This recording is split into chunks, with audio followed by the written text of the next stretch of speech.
Amen. Are you blessed? Super. This is indeed a wonderful first Sunday of the month of May. Nagpalit na po ba kayo ng kalendaryo? Yan, baka iba pa rin po yung tinitinan yung calendar, no? So, thank you so much for coming. Sabi sa katabi, salamat nandito ka. Yan, natutuwa po ang Diyos sapagkat inuna natin siya at may pangako ang Diyos. Pag inuna mo siya, idaragdag niya ang lahat ng iyong pangangailangan. Amen po ba? Kaya hindi ka magkukulang sa iyong pangangailangan. Amen po ba? Amen. So, once again, good morning. And my name is Pastor Ganivi. Before we start, let me just give you some few reminders. As always, please silence your phone. No? Paki-silent po muna natin. Pero yung phone nyo po, pwede nyo gamitin as ano daw? Camera. Okay po? Para kung hindi yung kung ano-anong pinopost natin sa ating mga social media account, kundi ang ipinopost natin ay ang gawain ng Panginoon. Amen po ba? Amen. Also, get your pen and your notebook. Nasaan pong mga panulat? Andyan na po ba? Amen. Salamat po sa mga nagsusulat. You are indeed a very good student. Palapakan naman natin yung mga very good student. Yan. Siyempre, pag graduation, may mga medals yan. Alright. Also, don't forget to invest and invite, bring a family or friends. Tanong, nakapagdala ka na ba? May nadala na po ba tayo sa gawain ng Diyos? Amen po ba? Amen. Thank you so much for responding do po sa panawagan ng Diyos. And also, don't forget to watch our online broadcast every 8 in the morning. Sunday po yan. And also every Wednesday naman po. Anong oras? 6:00. Kaya ako po laging tinatanong para matatak sa isip natin. At alam mo na, Wednesday na, manonood na tayo or isi-share natin ang gawain ng Panginoon. Amen po ba mga kapatid? Amen. Because repetition brings retention. Okay. So, handa na po ba tayo na mag-aral ng salita ng Diyos? Amen. Kung handa na po tayo, sige, upo ng maayos, sabay-sabay na magdeklara. In 3, 2, 1, go! In Jesus, I am super blessed. I am Macarius. Say it every day. Araw-araw mong sabihin yan, kapatid, sapagkat ito'y nag-a-attract ng lahat ng pagpapala in your spirit, soul, and body. Buong pagkatao mo, pinagpala na ng Panginoon. Amen po ba? Amen. Palakpakan po natin ang ating Diyos na buhay. Thank you so much. So let's begin our new series. Palakpakan naman natin ang ating arts and design. Ano po ang title? Follow the example of Christ. This will be the theme for the month of May. No? Susundan natin, hindi si brother, hindi si sister, hindi si pastor, hindi si bishop or whosoever. Ang ating susundan, walang iba kundi sino? Ang ating Panginoong Hesus. Okay po ba yun sa inyo? Amen. And our topic for today, part number 1 is Jesus, the ultimate example of humility. Yan. Sa Tagalog po ng ultimate ay panghuli, alright? Walang kasunod pa, wala nang susunod pa, at wala nang hihigit o dadaig pa kasi wala na nga. Siya na ang ultimate. Can you hear amen? Mayroon bang lalaban kay Jesus na pinaka-humble? Wala na. Siya na po ang pinaka-humble. Amen? Finished na, may nanalo na. Ang tatanong ko na lang sa inyo, masasabi mo ba na ikaw ay humble na? Hello? Masasabi mo ba na napapractice mo ng humility? Amen po mga kapatid? Natapakan kang ganyan. Dati kung ano ng mga bulaklak na salita lumalabas sa'yo, pero ngayon, praise God. Andiyan po ba yung mga kapatid? Amen. Pero hindi pa tayo perfect. Tama po mga kapatid? Because perfect humility is only with Jesus Christ. Gayon, dahil nga hindi pa tayo humble, samahan niyo po ako na tuklasin ang aralin na ito para lalo nating madagdagan ang ating kaalaman. Amen po ba mga kapatid? Amen. Ngayon naman, kung sinabi mo, pastor, humble na ako. Kakasabi mo pa lang na humble ka, hindi ka humble nun. Amen mga kapatid? Kaya dapat po pag-aralan natin. Ganito po ang sabi ni Apostol Pablo, Philippians chapter 2, verse 3 to 4. Can you read with me sa nakakakita? Don't be selfish. Don't try to impress others. Be humble, thinking of others as better than yourselves. Don't look out only for your own interest, but take an interest in others too. Hallelujah. Pambungad pa lamang, parang magkabilang ano na yung ating natanggap, no? Don't be selfish. Don't try to impress others. Kapag ikaw ba'y naririto sa gawain ng Diyos, ano ba ang iyong iniisip? Ikaw ba ay para magpasikat, no? O kaya gusto mo lang na ikaw ay matanghal, no? Sabi ng verse, don't try to impress others. Amen? What do we do? Be humble or maging mapagpakumbaba. Hallelujah. So bakit ko po nabanggit ito? When you think of the word, next, king. Sabi nga natin king or hari. Yan. Kapag sinabing hari, ano ang unang salita na pumapasok sa inyong isip? Ano po? Makapangyarihan, tama? Ano pa? Mayaman, syempre. May palasyo, tama po ba? May nasasakupan, amen po ba? Amen. Pero, pag naisip mo naman ang salitang servant or alipin, ano naman ang pumapasok sa isip natin? Syempre, yan yung mga isang kahig, isang tuka, marurumi ang damit. Nandiyan po ba kayo?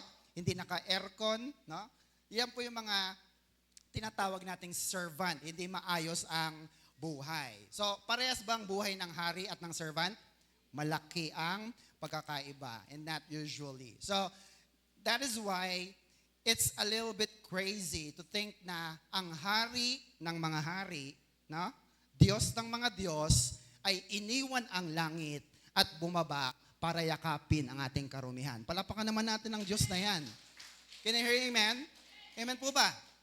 Kasi dito sa mundo na ating kinagagalawan, minsan at madalas, natitempt tayo na gumawa ng ating sariling pangalan, sarili nating tatak, sarili natin na itinataguyod na mga negosyo o mga kabuhayan para ikaw ang ma-recognize. And yet, God gave us Jesus. Ipinapakita na dahil kay Jesus, pwede tayong maging mapagpakumbaba kahit umaangat na tayo sa buhay. Can you hear amen? Palapakan natin ang ating Diyos. Look at this. Philippians chapter 2, verse 5 to 6. Everybody, your attitude should be the same that Christ Jesus had. 6, though He was God, no? Ano po siya? God, Diyos siya. He did not demand or cling to His right as God. Look at your attitude. Sabi ng Panginoon, sabi ni Pablo sa verse na ito, your attitude ay dapat the same kapareha ng attitude ni Kristo.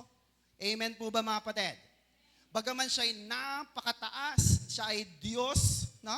Pero hindi niya inari ang kanyang karapatan na isang Diyos. Bakit? Para ikaw at ako ay maligtas. Can you hear amen?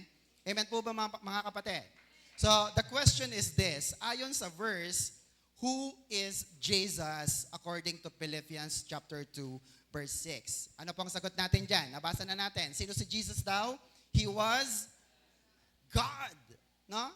Si Jesus ay Diyos. Amen po ba mga kapatid? At ano man ang isipin mo na mga salita patungkol sa salitang Diyos, makapangyarihan siya, mayaman, mabait, kanya ang lahat ng langit at ng lupa. Brothers and sisters, lahat ng naiisip mo patungkol sa Diyos ay totoo at ito rin ay totoo kay Kristo. Can you hear amen? Amen po ba? Bakit? Sabi ng verse kanina, Jesus is one true God. Siya po ay isang tunay na Diyos. Bakit? Sapagkat ang Ama at si Jesus ay iisa. Basahin po natin. John chapter 1, 10, 30 to 31. Tagalog ang Biblia. Ano po ang sabi? Ako, si Jesus, at ang Ama ay ano daw? Iisa. No? 31. Nagsidampot uli ng mga bato ang mga Hudyo upang siya ay batuhin. Bakit siya babatuhin? Sapagkat hindi nila malunok, hindi nila mapaniwalaan ang katotohanan na si Jesus ay Diyos. Amen po ba mga kapatid? Sapagkat may mga relihiyon, may mga grupo na ang tingin kay Jesus ay tao lang. Amen? Ang tingin kay Jesus ay maliit na Diyos, mas mababa kaysa sa Ama, pero hindi po. Sinabi mismo niya mula sa kanyang bibig, ako at ang Ama ay iisa. Kung ang Ama ay Diyos, si Jesus din ay Diyos at pasalamat tayo sapagkat lahat ng ating panalangin ay pwedeng sagutin in Jesus' name. Shout amen. Palapakan natin ang Diyos na buhay. Are you with me mga kapatid? Ikaw kapatid, paniwalang paniwala ka ba na si Jesus ay Diyos? Amen? Amen. Sapagkat sabi nga kanina ng kanta, napakaganda, no? When I mention the name of Jesus, faith arising. Amen po ba? Jesus pa lang ang sinasabi mo, yung pananampalataya mo'y tumataas na. Hello? Andiyan po ba kayo? Amen. Kaya kung naniniwala kang si Jesus ay Diyos, kapag nag-pray ka, here's the good news. Lahat ng iyong mga pinagpipray, kaya niyang ibigay ayon sa kanyang kalooban. Shout amen. Hallelujah. Kaya lamang, pag nagpipray tayo, may iba po nakabisuot lang, ano? Dapat pag nagpipray ka, buong paggalang, amen po ba? At buong pagpapakumbaba. Bakit? Ang ating pinipray ay walang iba kundi Diyos na si Jesus. Amen po mga kapatid? Amen po ba? Sometimes, gusto lang natin na maging maganda o maayos ang ating mga ginagawa. Pero higit sa lahat, hindi ba mas maganda yung mula sa pusong panalangin? Amen po ba? Kahit mga 2 linya lang, Lord, salamat po, nandito kami buhay, hindi kami nasagasaan kanina. Salamat sapagkat nagising kami, yung kapitbahay namin, may maraming problema. At narito kami ngayon sa lugar na ito upang magpuri sa iyo. Sa iyo ang lahat ng papuri at pasasalamat. Thank you, Lord. I love you, Lord. O, diba? Mas maganda po yun. Making your prayers personal is even better kapag si Jesus talaga ang kaharap natin. Shout amen. Palapakan natin ang Diyos na buhay. Are you with me, mga kapatid? So, number 1, si Jesus ay Diyos. Who is Jesus according to Revelation 19:16? Look at this. Revelation 19:16, on his robe and on his thigh was written the name. Ano po yung nakasulat? King of Kings and Lord of Lords. Hallelujah. Kapag ito po isang kaganapan sa langit, kung saan nakita ni John the Beloved na sa kanyang robe, sa kanyang balabal, at sa kanyang hita ay nakasulat, King of Kings and Lord of Lords. Tanong, kung may kilala kang hari, may kilala po ba kayong hari? Si Haring Solomon o kung sino mang hari yan, mas mataas pa si Jesus sa hari na yan. Can you hear amen? Amen po ba?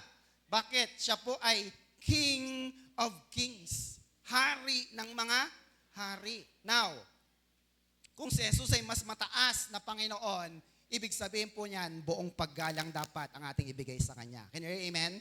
And yet, Jesus is your best friend. Wow! May friend ka na hari ng mga hari. Are you happy with that? Palapakan nga natin ang Diyos na buhay. Hallelujah. Look at this. Matthew 28 verse 18. Bago umakyat si Jesus sa langit, Jesus approached and breaking the silence, said to them. No? Kasi nagtatalo-talo sila, iiwan na tayo ni Lord. Sabi niya, breaking the silence, sabi ni Jesus, all authority, all power of rule in heaven and earth, ano daw po? Has been given to me. Hallelujah. Sa Tagalog, lahat ng kapangyarihan, lahat ng otoridad, lahat ng pamumuno sa langit at sa lupa, ibinigay na kay Kristo. Do you believe that? Amen po ba mga kapatid? Ibig sabihin po nito, kontrolado ni Jesus ang langit. Amen? Kanya ang otoridad at kontrolado rin niya ang lupa. Tama po ba mga kapatid? Pag nag-pray ka na, Lord, ilayo mo kami sa anumang salot, ilayo mo kami sa anumang aksidente, kayang-kaya ni Jesus na gawin po yan. Can you hear amen? Pag sinabi mo, Lord, wala nang pantuition ng anak ko, kayang-kaya ni Jesus na ikaw ay pagpalain. Can you hear amen? Minsan lamang ay hindi talaga tayo naniniwala kay Jesus. So next time na nagkakaproblema tayo, tumawag tayo sa ating King of Kings and Lord of Lords. Walang iba kundi si Jesus. Shout amen. Palapakan natin ating Diyos.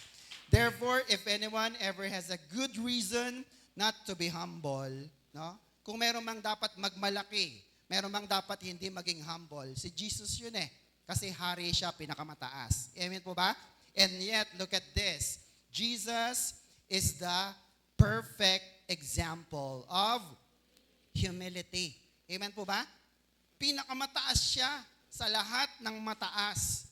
Walang makitang mali sa Kanya, walang kasalanan sa Kanya. Pastor, kung walang kasalanan si Jesus, ba't namatay? Sasabihin ko sa inyo kung bakit. Lahat ng kasalanan ng tao ay kumapit sa kanyang lupang katawan. Kaya hindi na siya nakikita ng Ama. Sabi niya, Ama, bakit mo ako pinabayaan? Hindi na niya makita ang kanyang anak kasi natatakpan na siya ng kasalanan ng buong mundo. Can you hear amen? And yet, sapagkat napakabait ni Jesus, dinala niya ang lahat ng kasalanan natin. Siya ay namatay sa krus ng Kalbaryo. Namatay siya sa pinaka nakakahiyang kamatayan sa krus. At ito po ay para ikaw at ako ay magkaroon ng kaligtasan. Amen po mga kapatid? Palapakan natin ating Diyos sa buhay.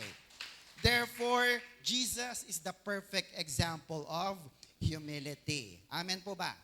Next, humility. Living the right understanding, tamang pangunawa, na ano?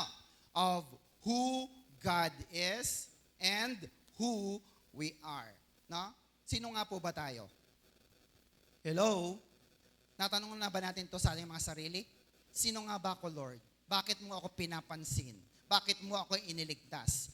Ano ang tingin ng Diyos sa makasalanan kagaya natin? Amen po ba? Alam niyo po, sa description ng Bible, ang sabi po doon, maruming basahan. Uod. Amen po mga kapatid? Yun ang description ng Bible. At isa pa, ang isang tao ay limitado. Kaya nga po marami tayong kasalanan. Tama ba mga kapatid? Kasi hindi natin kayang lusutan ng maraming mga bagay. Pero sabi ng isang quotation, next, sabi diyan, God without man is still God. Tama po ba? But man without God is nothing. Amen po ba? Sapagkat ang Diyos ay perfect, man is perfectly imperfect. Ang laking pagkakaiba. Tama po ba? Kaya kung wala ang Diyos sa buhay natin, brothers and sisters, wala rin po tayong magagawa. Amen po ba mga kapatid? Tandaan nyo po ito, pag praise and worship, hindi kayo nagtaas ng kamay, hindi naman nawawala ng Diyos eh. Tama po ba mga kapatid? Amen po ba? God is still God. Itaas mo ang kamay mo, awitan mo siya o hindi. Wala yun. Amen po ba mga kapatid? Kaya mo lang namang ginagawa ang mga bagay na yon sapagkat pag napasaya mo siya, ay pagpapalain niya naman ang buhay mo pag masaya siya. Amen? Amen po ba mga kapatid? Lugi tayo lagi. Kaya sinasabi ng iba, ayoko mag-church, ayoko magsimba, kasi baka masunog ako. Lalo kang masusunog pagka wala ka sa gawain ng Panginoon. Amen? Kasi nawawala ang pagpapala. Pero palakpakan natin ang lahat ng naririto. Salamat po sa inyong mga buhay. Because God is with us. Philippians 2:5-8. Do you follow? Nakakasunod po ba mga kapatid? Amen. Pakibasa natin. The attitude you should have is the one that Christ Jesus had. 6, he always had the nature of God, but he did not think that by force he should try to remain equal with God. Napaka-humble niya. Hindi niya ginamit yung kanyang pagiging boss, pagiging Panginoon o pagiging Diyos. Verse 7, instead of this, of his own free will, he gave up all he had. Look at the next line. And took the nature of a servant. Hinto po tayo doon. Nakita na natin kanina na si Jesus ay Diyos, tama? Nakita na natin na si Jesus ay hari ng mga hari, Panginoon ng Panginoon, pero tingnan niyo pong sabi ni Pablo, he took the nature of a servant. Wow. Kayo po ba? Sinong gustong maging mayaman? Taas nga ang kamay. Milyonaryo. Yan. Alam ng Diyos kung sino mga nagtaas ng kamay. Ngayon, pag naging milyonaryo ka na at pinagsaing ka ni sister, ipagsasaing mo ba siya? Hello! Mayaman na ako. Yaya! O, diba? Pero hindi si Jesus. Amen po mga kapatid? Siya ang naging alipin para sa mga alipin. Are you with me mga kapatid? Sobrang humble nun. Tama po mga kapatid? Amen? Kaya nga minsan mas maganda po yung kalagayan natin mula sa baba, umangat. Amen po mga kapatid? Kaysa yung nasa angat at bumaba. Kasi yung mga nasa baba, pag umangat, pag bumaba, okay lang. Galing kami riyan eh. Kami po laging ganun ang katuwiran namin. Kaya hindi kami masyadong, kung may panggastos o wala, okay lang Lord. Galing kami dyan eh. Ang mahalaga na itawid mo kami at kami ay walang sakit na kakapaglingkod sa iyo. Shout amen. Palapakan natin ang Diyos na buhay. Are you with me mga kapatid? Amen. So kinuha niyang pagiging alipin. What else? He became like a human being. Sabi nga nila, nasa kama ka na, bumaba ka pa sa sahig. Hello? Ang tao, ang daming problema niya, ang daming sakit, ang daming mga kung ano-anong mga kung aberya sa buhay. Ba't niya piniling maging tao? Sasabihin ko ulit sa inyo, walang Diyos na namamatay. Amen po mga kapatid? Para siya ay magkaroon ng kamatayan, nagkaroon siya ng dalawang pagkatao. 100% man, 100% God. Amen po ba? So upang sa kanyang pagiging tao, kakapit ang lahat ng kasalanan at pwede siyang mamatay para tubusin ang lahat ng ating mga kasalanan. Palapakan naman natin ang Diyos na buhay. Mayroong silbi ang kanyang ginawang sakripisyo. Amen? He appeared in human likeness. Verse 8, He was humble. Sabi nga natin, humble. And walked the path of obedience. Sabi nga natin, path of obedience. Yan. Laging may dalawang daan na sinusunod tayo. Path of obedience, path of disobedience. Ngayon, saan ka lagi dumadaan o tumatakbo? The path of obedience all the way to death. Ano po yon? His death on the cross. Namatay ba si Jesus sa krus? Amen. At dahil namatay siya sa krus, buong puso niyang tinanggap ang sakripisyo na ginawa niya, nagkaroon tayo ng kaligtasan. Can you hear amen? Amen po ba? Nakakahiya. It is so embarrassing. It is so painful. Napakasakit ang mamatay sa krus ng Kalbaryo. Pero pinili ito ng Diyos para lamang sa atin. Next, sabi diyan, Jesus is the perfect example of humility. And we are called to follow His example. Do you believe this? Amen? Kung si Jesus nga ang tunay na example, perfect example ng pagpapakumbaba, tinatawag kanya na gayahin natin siya. Amen? Amen po ba? Di ba sabi ng verse kanina, your attitude should be the same that of Christ. Tama po ba? Hindi ka naman pinipilit na maging kagaya mo si Kristo, pero pakaisipin natin, siya nga na napakataas ay nagpakumbaba, dapat tayo rin matutong magpakumbaba. Can you hear amen? Amen po ba? So the 1 million question is, kaya ba nating sundin perfectly si Jesus? Kaya ba nating gayahin perfectly si Jesus? Anong sagot natin? Be honest. No. Hindi po. Tama po ba? Sapagkat siya nga ay Diyos pa rin, pero tayo ay tao, malaking pagkakaiba natin. Amen po ba?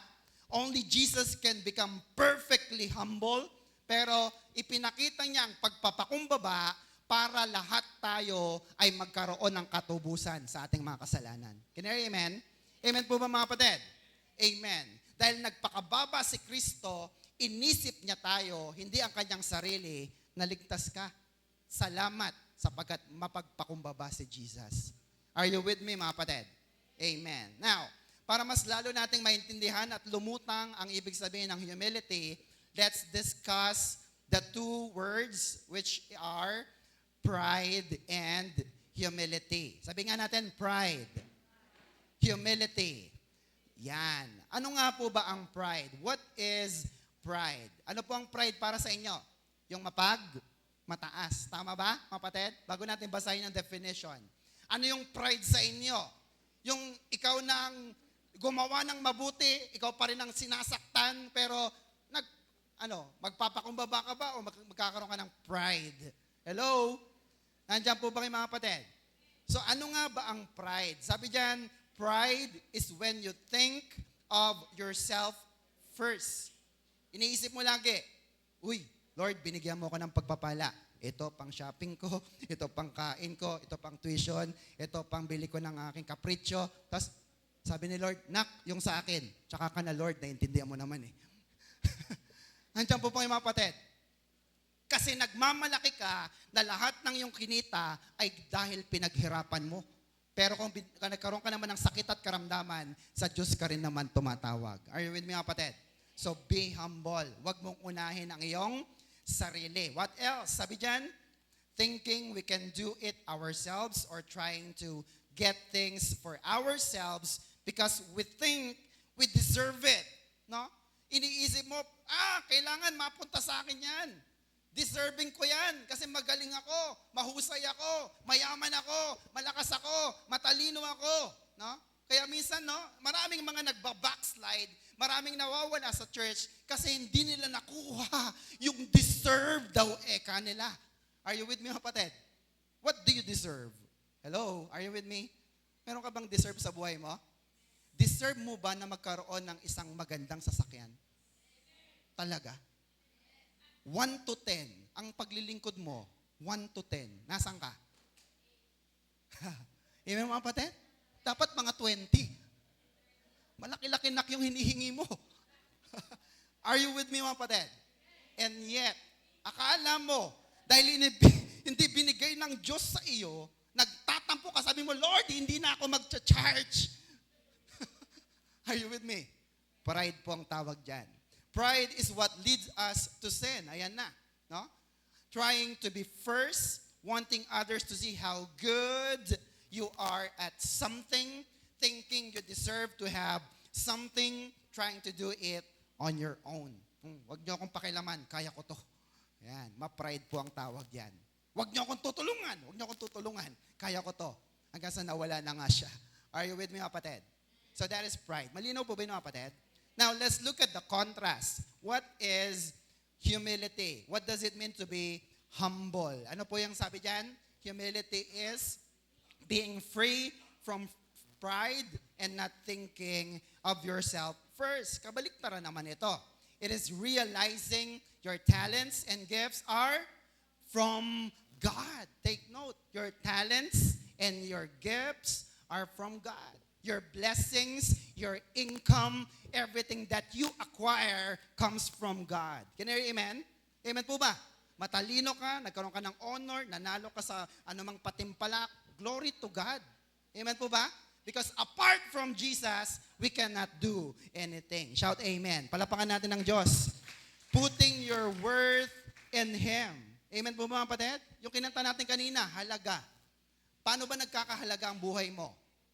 Kapag ka ba tinambakan mo ng maraming pera ang iyong sarili? Tama ba mga kapatid? Try mo yan. Milyon. Lakad ka sa mundo. Sabi nila, mahalaga yung tao na yan. Pagdating sa kanto, na-hold up. Pagbalik mo, sabi, who you? Hindi ka nakilala ng tao. Are you with me mga kapatid?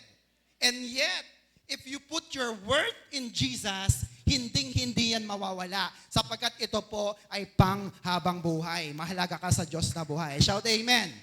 Amen po mga kapatid. So we have to think about it. If you're humble, Lord, alam ko na lahat ng mayroon ako galing sa iyo. Amen po ba? Sige, palapakan po natin ating Diyos na buhay. Putting your worth in Him, admitting you can never live up to the holiness and perfection, seeing how much you need Him, and asking for His help. Do you ask help from God? Pag may problema kayo ngayon, 8 taon na kayong Christian, if you are here in the first year of this church, ikaw ba'y nananalangin na sa Panginoon pag may problema? Amen po ba? O kumakapit ka pa rin kung kani-kanino? Andiyan po ba yung mga kapatid? Amen. Sabi ng iba, ang taong nagigipit sa patalim, kumakapit. Yung iba naman ay sa, ayoko na sabihin. Andiyan po ba yung mga kapatid? Pero ang mga Kristiyanong nagigipit, sa Diyos kumakapit, nananalangin, humihingi ng tulong. Are you with me mga kapatid? Palapakan natin ang Diyos. So you see the difference? Amen po ba? Kaya makita mo, pag inuuna ko palang sarili ko, ibig sabihin ma-pride ako. Pero pag inuuna ko ang iba, kaysa sa aking kapakanan, magkakaroon ako ng pagpapakumbaba. Are you with me mga kapatid? So the question is, when do you most easily give in to pride? Nandiyan ba? Wala, no? Kailan ka nagiging madali para sa iyo ang maging mapagmataas? Kailan ka nagkakaroon ng kayabangan sa iyong katawan? Kailan ka nagiging mayabang? Hello? Mayabang po ba tayo? may kayabangan po ba tayo? Minsan meron din, di ba? Meron po. Umamin po tayo mga kapatid. Amen po ba? Lahat ba ng ginagawa mo, pinagmamalaki mo? Donated by, gawa ni ano yan? Uy, bigay ni ano yan ha? Oo, talaga. Oh, praise her. Imbis na praise the Lord. Andiyan po yung mga kapatid. Kasi pag ikaw na ang naitataas at hindi ang Diyos, pride na po yan. Amen po ba? Tingnan nyo, lahat ng mga kapatid na gumagawa dito sa loob ng church na hindi mo namamalayan kung sinong gumagawa, yun ang lalong pinagpapala ng Diyos na buhay. Shout amen. Kasi sabi ng Bible, pag ipinagsigaw mo ang ginawa mo, natanggap mo na ang iyong reward. Bayad ka na. Are you with me? Pero kung gusto mong ang Diyos ang magbayad, be humble. Sabihin sa katabi, be humble.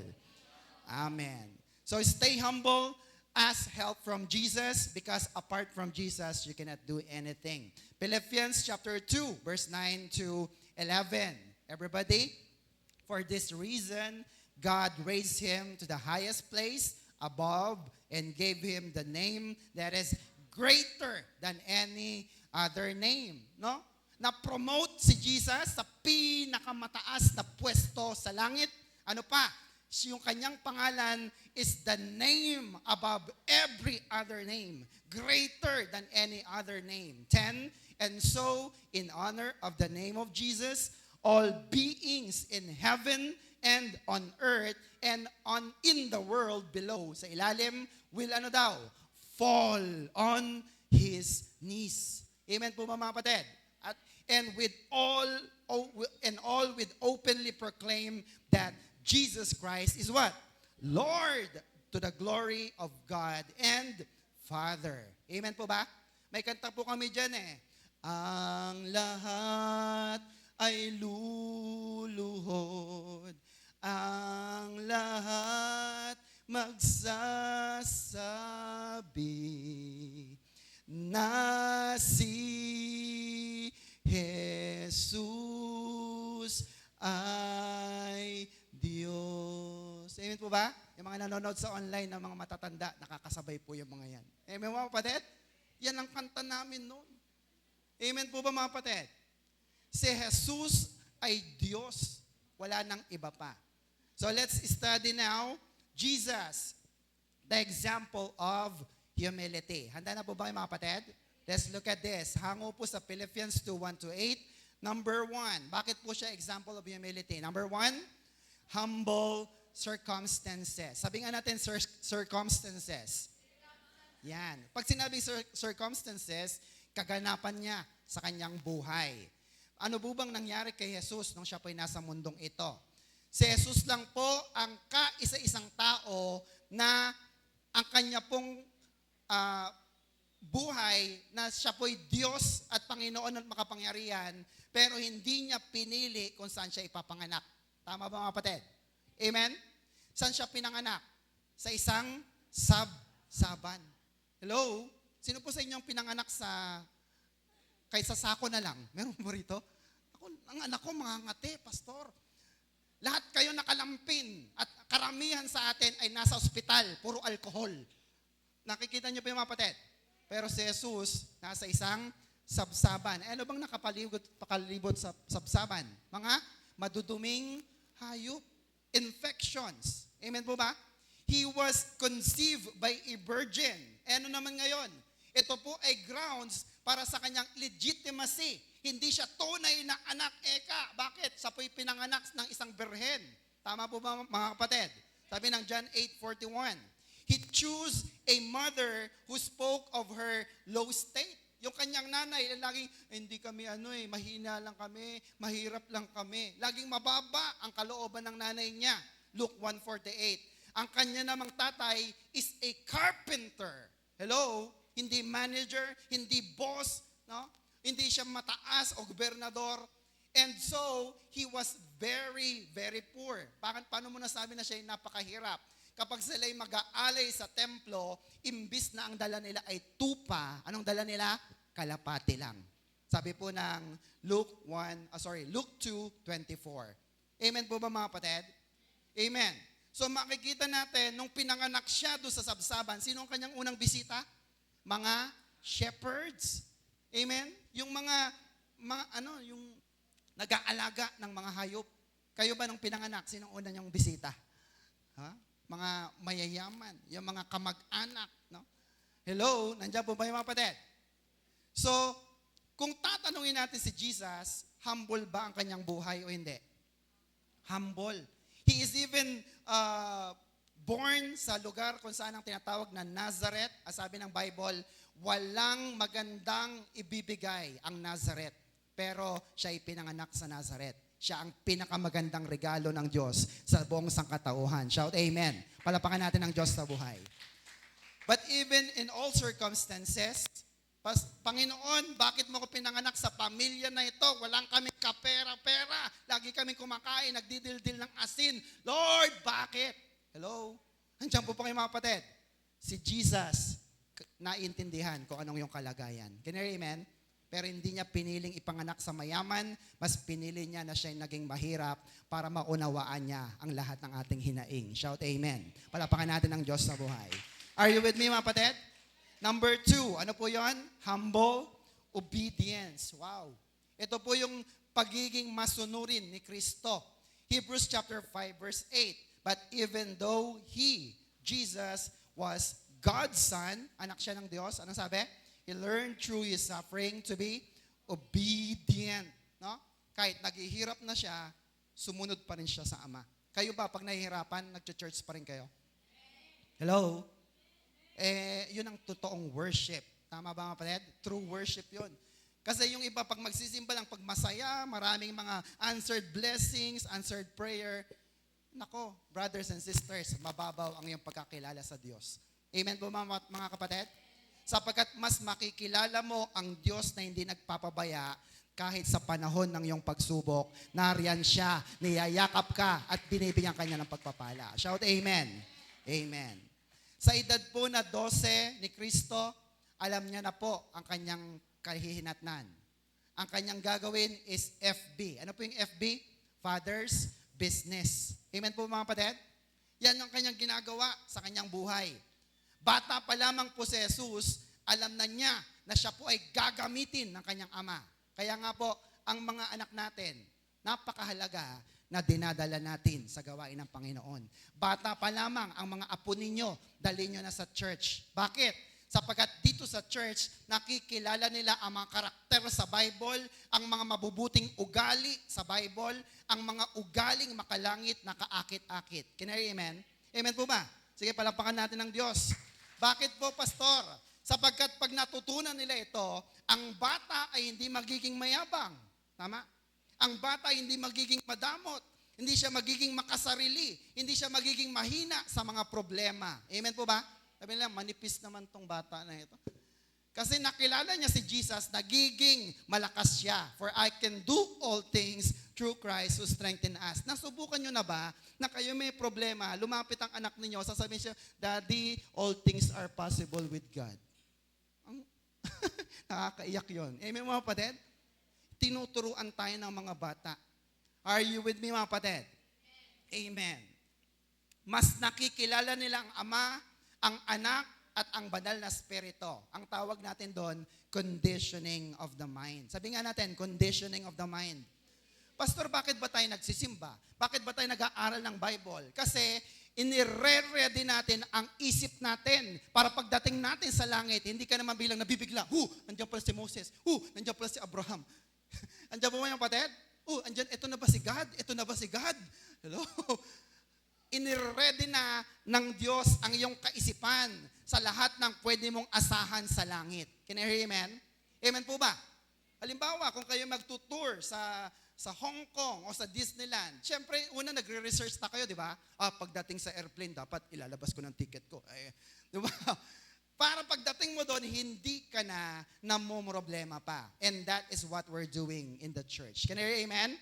So, all we have to do is submit to God all our lives. Sabi ni Jesus, John 5:30, I do not seek my own will, but the will of the Father who sent me. Hallelujah. Hindi yung sarili niyang inuuna niya. Inuuna niya ay ang kalooban ng kanyang Ama sa langit. Are you with me, mga kapatid? Amen. Next, baptism requires humility. Amen po ba, mga kapatid? Amen.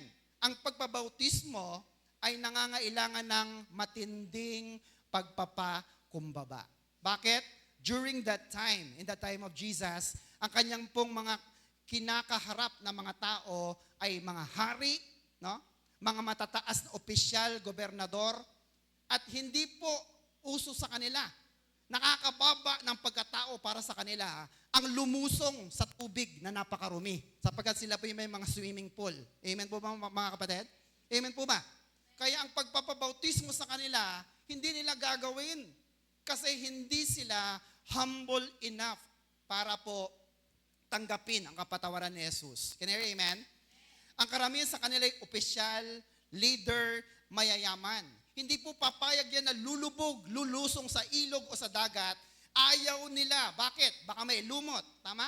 May kitikiti, may buhaya, o kaya may mga bakterya. Ew, may bakterya dyan.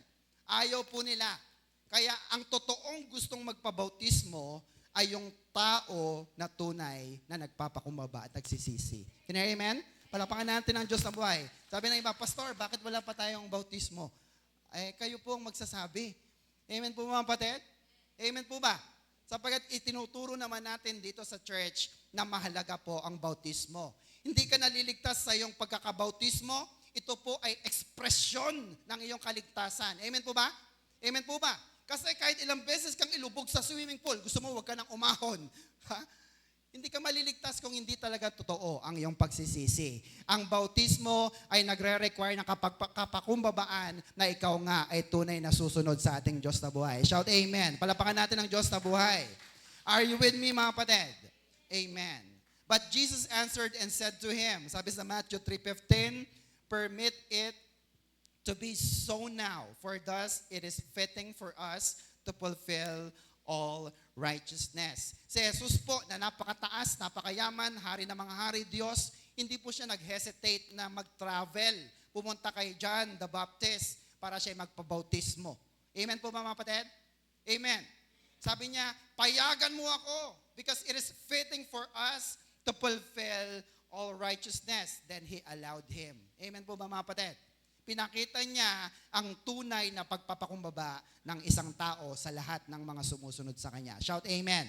Amen. Matthew 4, verse 1 to 4, sabi ni Jesus, and Jesus was led out in the wilderness by the Holy Spirit to be tempted there by the devil. For 40 days and 40 nights, He ate nothing and became very hungry. Verse 3, then the devil came and said to him, if you are the Son of God, change this stone into loaves of bread. Kung ikaw ay anak ng Diyos, gawin mong tinapay ang mga batong ito. But Jesus told him, ito po yung pamosong verse, everybody, no, the scripture says, people need more than bread for their life. They must be fed on every, word of God. Amen po mga kapatid? Siya po ay dinala ng banal na spirito sa wilderness o sa disyerto. Kayo po ba'y kinakausap ng banal na spirito?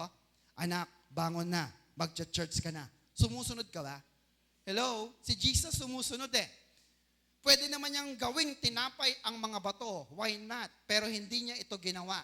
Naging mas masunurin siya sa Ama. Bakit? Sapagkat mas gusto niya na ipangaral ang tunay na nagbibigay ng buhay. Hindi ang pandesal, hindi ang mga loaf bread na kinakain natin. Amen po mga kapatid? Ang tunay na magbibigay sa atin ng buhay ay ang bawat salita ng Diyos na naririnig ng bawat isa. Shout amen. Kaya lahat ng mga nagsusulat, sigurado pong buhay na buhay ang kanilang mga buhay. Shout amen. Palapakan natin ang Diyos na buhay. Are you with me mga kapatid? Kaya pag sinabi ni DJ Nisha, kakain na. May kumakain ba? Sabi na iba, busog na. Ano kayang kinain?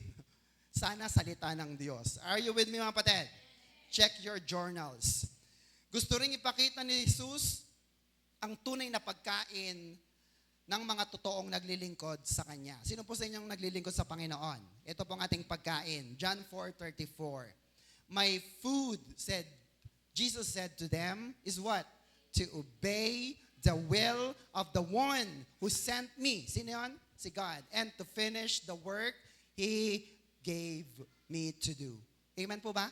Kung meron man tayong pagkain, ano bang pagkain? Yung nagpapalakas sa iyo? Ikaw ba'y ginaganahan pag naglilingkod ka sa Diyos? Ikaw ba'y ginaganaan kapag ka pinapagawa ka sa gawain ng Panginoon? O mga kapatid, bibili po tayo ng aircon, napakainit. Sino po sa inyo ang gusto ng aircon? Taas ang kamay.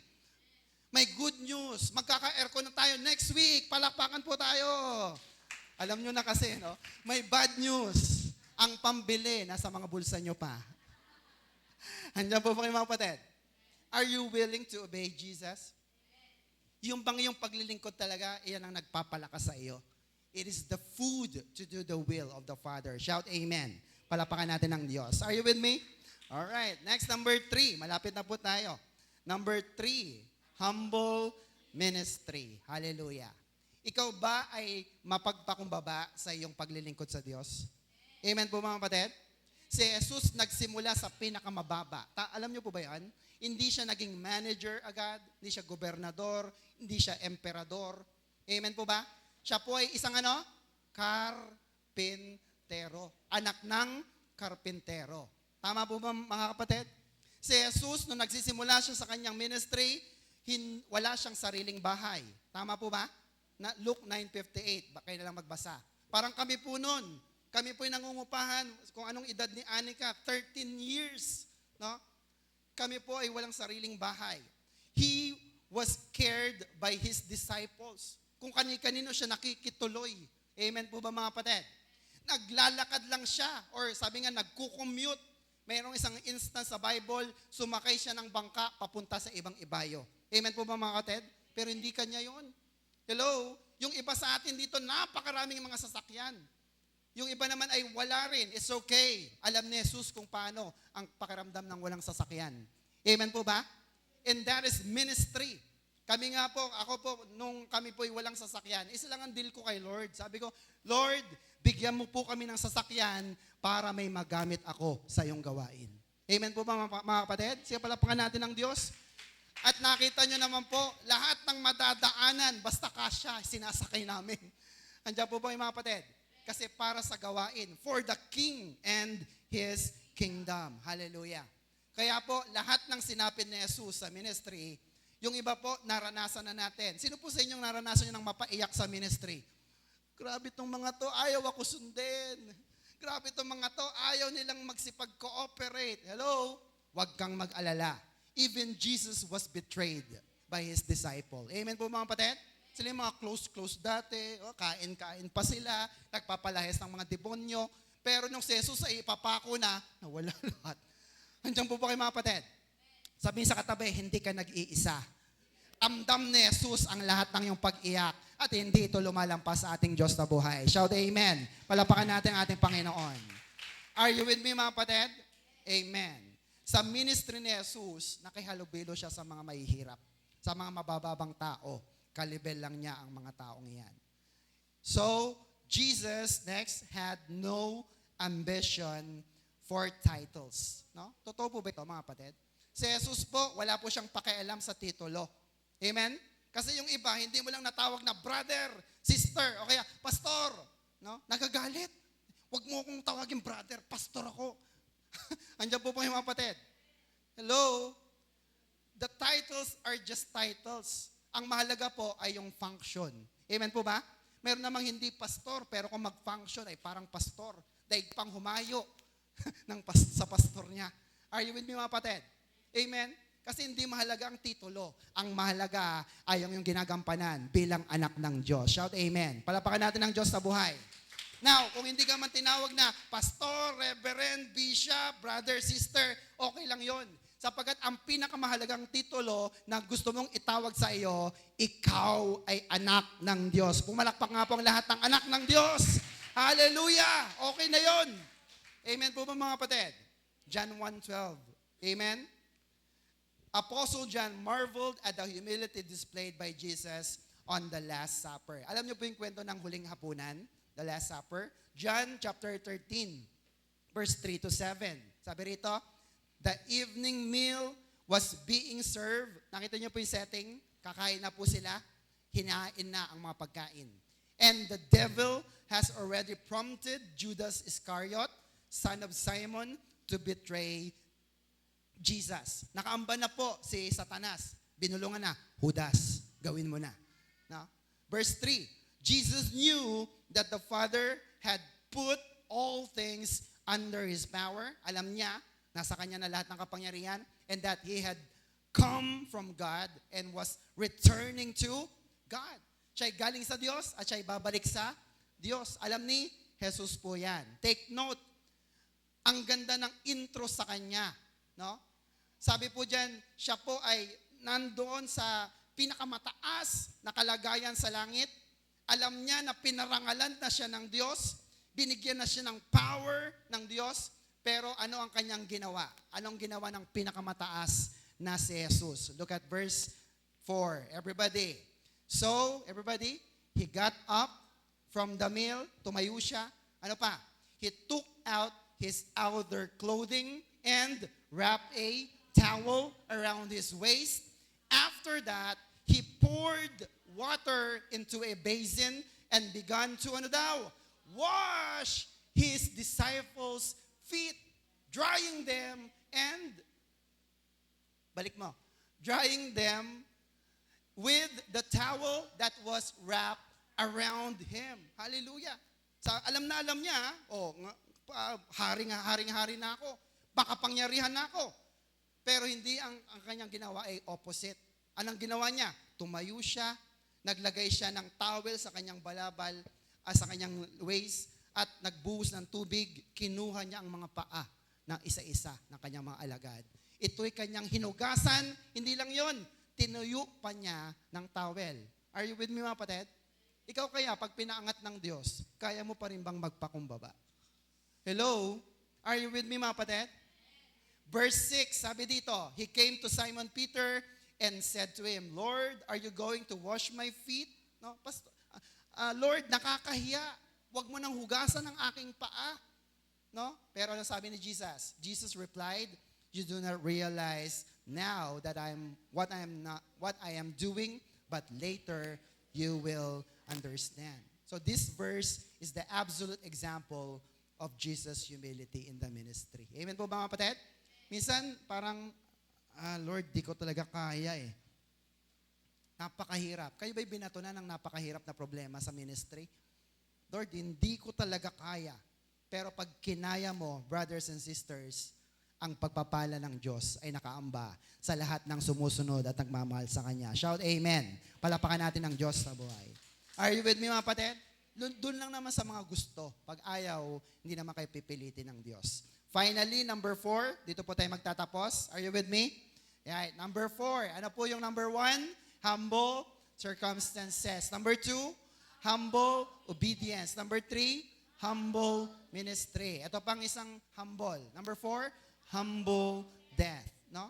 Matapos na hugasan ni Jesus ang mga paa ng kanyang disipulo at yung natitirang 24 hours ng kanyang buhay, look at this, nakakamangha ang kanya pong dinisplay na pagpapakumbaba. Anong kanyang ginawa? Hinanap niya ang Ama. Hebrews chapter 5, verse 7, in His life on earth, Jesus made His prayers and requests with loud cries and tears to God, who could save Him from death. Because He was humble and devoted, God heard Him, yet, yan. Sabi po diyan, si Jesus po, nung siya'y nananalangin, napakalakas. Loud cries and tears to God. Bakit? Alam niya kasi na walang makakapagligtas sa kanya, walang makakapagbayad ng kanyang mga utang, kundi ang Diyos din lamang. Kaya amen? Tutulungan siya ng Diyos. Kayo ba pag nagpe-pray, Lord, ano ba? Brothers and sisters, minsan talagang halos mamatay na tayo sa dami ng problema natin. Amen po ba? Pero pag tumawag ka sa Panginoon, diringgin niya ang ating mga panalangin. Shout amen. Amen po ba? Tingnan niyo pong sabi niya sa Luke 22:42, not my will, but yours be done. Lord, sige, kung kukunin mo ako, kunin mo na ako. Pero not my will, but your will be done. Kung ako'y buhay, maglilingkod ako sa Lord. Kung ako'y kukunin mo na, edi magkasama na tayo sa langit. Kayo na magpalit ng pastor dyan sa OCW Pampanga. Are you with me, mga kapatid? Amen. Kaya saan man, sabi nga ni Pablo, ako man ay mapal sa langit o ako'y manatili sa lupa, para ako nasa nag-uumpugang dalawang bato. Pero sabi niya, for me to live is Christ and to die is gain. Ang mamatay ay pakinabang pa rin kasi uuwi na siya sa langit. Shout amen. Ikaw ba'y natatakot mamatay?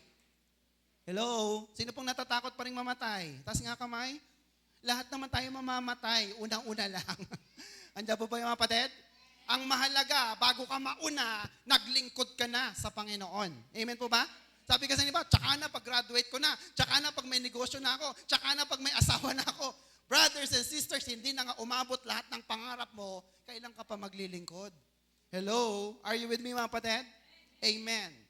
Samantalang si Jesus ay nakaharap sa mga arrogant, insignificant, yet little rulers of this world. Sinabi niya po ng buong pagpapakumbaba, not my will, but yours be done. Amen po mga kapatid? Pwede naman siyang kumawala doon sa krus. Kung gugustuhin niya, siya pa rin ay hari ng mga hari, Diyos ng mga Diyos. Tama ba mga kapatid? Pero sabi niya, mahal ko tong, yan si Joy mahal ko tong si kapatid na to mahal ko yung mga yan Kaya hindi na lang ako kakawala sa krus. Okay na mamatay na ako para ang bawat isang maniwala kay Kristo ay magkaroon ng buhay na walang hanggan. Shout amen. Pumalakpak nga po ang lahat ng minahal ni Kristo. Hallelujah. Are you with me mga kapatid? No wonder kung mayroon mang magsasabi ng buong pagmamalaki na siya'y mapagpakumbaba, ito'y walang iba kundi si Jesus. 2 verse na lang. Matthew 11:29, let me teach you because I am humble and gentle and you will find rest for your soul. Namo? Word for word, sinabi ni Jesus. Sabi niya, I am humble. Amen po ba? Tayo hindi natin pwede sabihin, mga kapatid, ako si Pastor Gani, ako po'y humble. Pagkasabi mo pa lang yun, hindi ka na humble Hambog, ganyabang. Andiyan po mga kapatid. And yet si Jesus credible. Sabi niya, let me teach you because I am humble and gentle. Amen po ba? You will find rest for your soul. Palakpakan po natin ang ating Panginoong Jesus. Last verse na natin, everybody. Mark chapter 10, verse 45. Everybody. For even I, the Son of Man, came here not to be served, but to serve others and to give my life as a ransom for many. Amen po ba mga kapatid? Pag narito tayo sa church, iniintay mo bang ikaw ay abutan, ikaw ay paglingkuran? Hello? Si Jesus, hari ng mga hari, Diyos ng mga Diyos. Sinabi niya, ako'y bumaba, ako'y dumating sa lupa, hindi para paglingkuran, not to be served, but to serve others. Amen po mga kapatid? Sana ganun din po tayo. Palakpakan po natin ang Diyos na buhay. Hallelujah. Deserve man ni Lord na mamatay sa krus? Hindi po Dapat, sinong dapat mamatay? Tayo. Meron pong isang kanta, lumang kanta, no? Mga 90s, alam po nila ito. Ang title ay Make Me a Servant. And the song goes like this.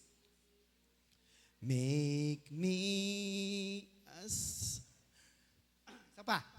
Make me a servant, humble and meek. Lord, let me lift up those who are weak, and may all my prayer of my heart always be, make me a servant, make me a servant, make me a servant today. Amen po ba? Sige po, tayo tayong lahat. What is our Macarius challenge?